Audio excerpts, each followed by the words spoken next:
The last slice. I've worked as a pizza delivery driver for over a year now. Most nights are uneventful, just driving around, delivering pies, and maybe dealing with a cranky customer or two. But one night, I got an order that still haunts me. It was the night I realized some doors should never be knocked on. It was a slow Tuesday evening, and I was getting ready to clock out when the phone rang. My manager, Todd, answered. His face scrunched up as he scribbled something on the notepad. After he hung up, he turned to me. "Got one more for you," he said, handing me the ticket. I groaned but took it anyway. The order was simple, one large meat lover's pizza. But what struck me was the address. It was way outside our usual delivery zone. The house was on the edge of a secluded, wooded area I'd never been to before. Todd noticed my hesitation. "They're paying cash, and they promised a $50 tip," he said. I shrugged. The extra money sounded nice, even if the drive didn't. The rain had started to drizzle as I pulled out of the parking lot. My GPS took me onto a long, winding road that stretched through dense woods. The further I went, the worse the reception got.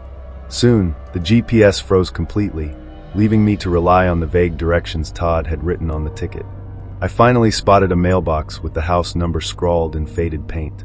The driveway was long and overgrown, leading to a small, dilapidated house barely visible through the trees. I parked, leaving the car running, and grabbed the pizza. The air was cold and heavy, and the house was eerily silent except for the faint rustling of leaves. The house looked abandoned, broken windows, peeling paint, and a sagging roof.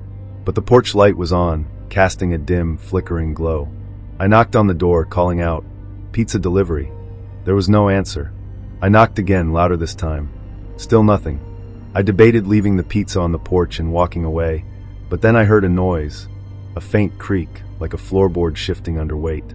"Hello," I called, stepping closer to the door.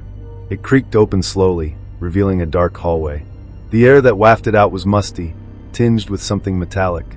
I leaned in, trying to peer inside. Your pizza's here," I said, my voice echoing in the emptiness. Then, from the darkness, a voice replied, "Come in." It was soft, almost a whisper, but something about it made my skin crawl. Against every ounce of common sense, I stepped inside. The hallway was narrow and lined with old wallpaper that was peeling in long strips. A single light bulb flickered overhead. At the end of the hall, a door stood slightly ajar, and from beyond it came a low, rhythmic sound, like something scraping against wood. I moved cautiously down the hallway, the pizza box feeling heavier with each step. I pushed the door open with my foot, revealing what looked like a dining room. The table was set for dinner, plates, silverware, even candles, but the food was untouched and rotting. Flies buzzed lazily around the room. At the far end of the table sat a man. His head was bowed, and his hands were clasped in front of him like he was praying. Here's your pizza," I said, trying to keep my voice steady. The man didn't respond. "Sir?" I took a step closer. That's when I realized something was wrong. His skin was pale, almost gray, and his hands, they weren't moving. I placed the pizza on the table and turned to leave, but something caught my eye.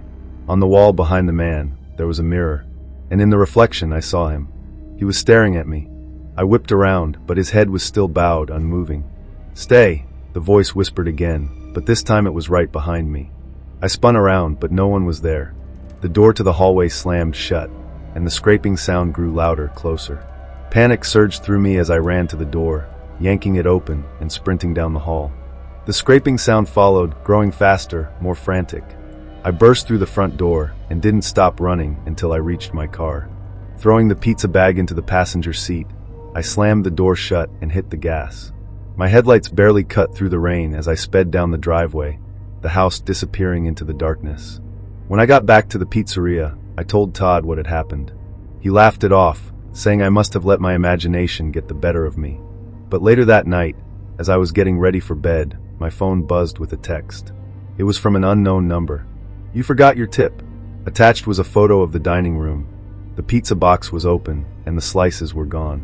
I moved out of town a week later. But no matter where I go, I can't shake the feeling that someone somewhere is still waiting for me to return. Even though I left that town, the memories of that night clung to me like a shadow. I kept telling myself it was a prank or my imagination playing tricks on me. But deep down, I knew something wasn't right. I moved 2 states over, got a new job at a small retail store, and tried to move on. For a while, things were quiet. The nightmares eventually faded, and I started to feel normal again. But then the text started. It was late on a Friday night when my phone buzzed. I was half asleep, but the sound jolted me awake. Groggily, I reached for my phone and glanced at the screen. The message was from another unknown number. "Did you enjoy the tip?" My stomach dropped. I stared at the screen, hoping it was some random spam message. But then another text came through. "We still have an order waiting for you." A photo followed.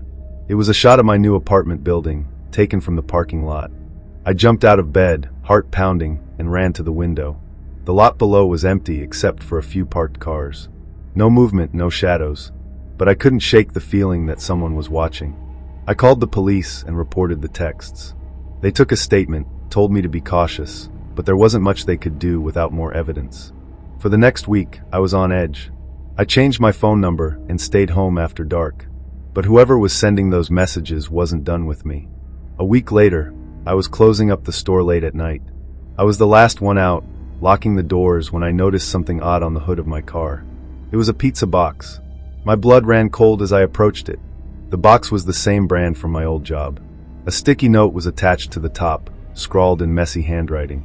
"Your last delivery wasn't finished." I didn't want to open it, but my hands moved on their own. Inside was a single slice of pizza, cold and soggy. But what made me gag was what was underneath. A photo of me taken through the window of my apartment. I couldn't stay silent anymore. I went straight to the police and handed over the box and the note. This time, they took me seriously.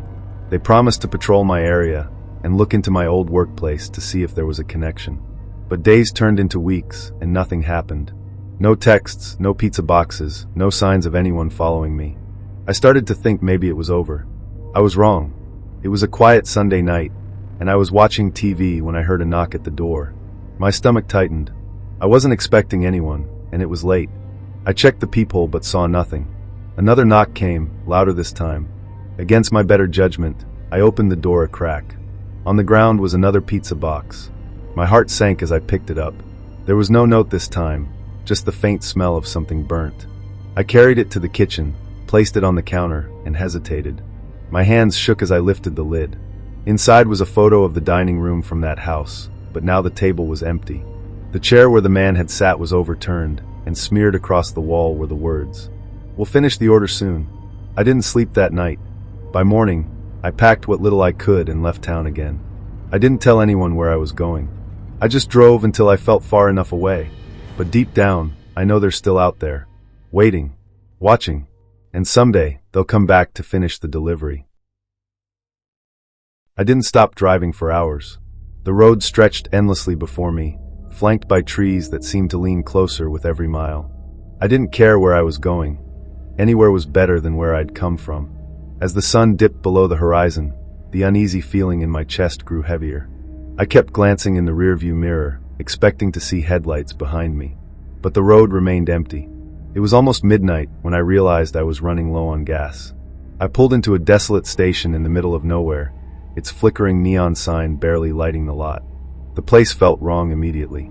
The windows of the convenience store were dark, and the only sound was the hum of the gas pump. As I filled up, I kept looking over my shoulder, half expecting someone to step out of the shadows. I finished quickly and headed to the store to pay. The door creaked as I pushed it open, the bell above it letting out a dull clang. Inside, the shelves were half empty, and the air smelled stale. A lone cashier stood behind the counter, his face obscured by a baseball cap. "Just pump 5, I said, sliding some cash across the counter. He didn't respond. Instead, he lifted his head slowly, revealing hollow eyes and a thin smile. "Long drive?" he asked, his voice raspy. "Yeah," I muttered, already stepping back toward the door. As I turned, I noticed something on the counter. A pizza box, its lid slightly ajar. My blood ran cold as I caught a glimpse of the contents. A photo of my car, taken just minutes earlier at the pump. I bolted out of the store and jumped into my car, slamming the door shut.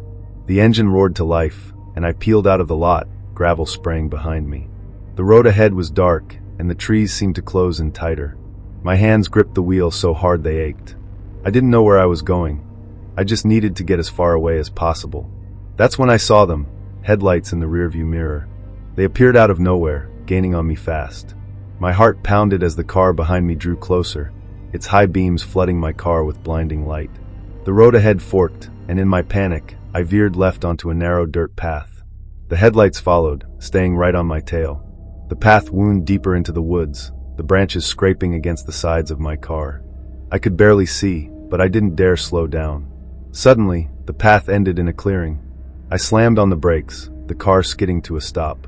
The headlights behind me disappeared, plunging the clearing into darkness. For a moment, there was silence. Then, a tapping sound came from outside my window. I turned my head slowly, my breath caught in my throat. Standing just outside the driver's side window was a figure. Their face was obscured by a hood, but in their hands, they held a pizza box. They leaned closer, their breath fogging up the glass. "You forgot the last slice," they whispered, their voice impossibly familiar. The door locks clicked open, and the box was placed on the passenger seat. The figure vanished into the night as my headlights flickered and died. I opened the box with trembling hands. Inside was a single slice of pizza, cold and congealed. Beneath it was a mirror, cracked and smeared with something dark. As I stared into it, my reflection smiled back at me, twisted and wrong. The last thing I heard before everything went black was the faint, mocking whisper. Delivery completed. I was never seen again. And somewhere on some lonely road, my car sits abandoned, a cold pizza box waiting for its next victim.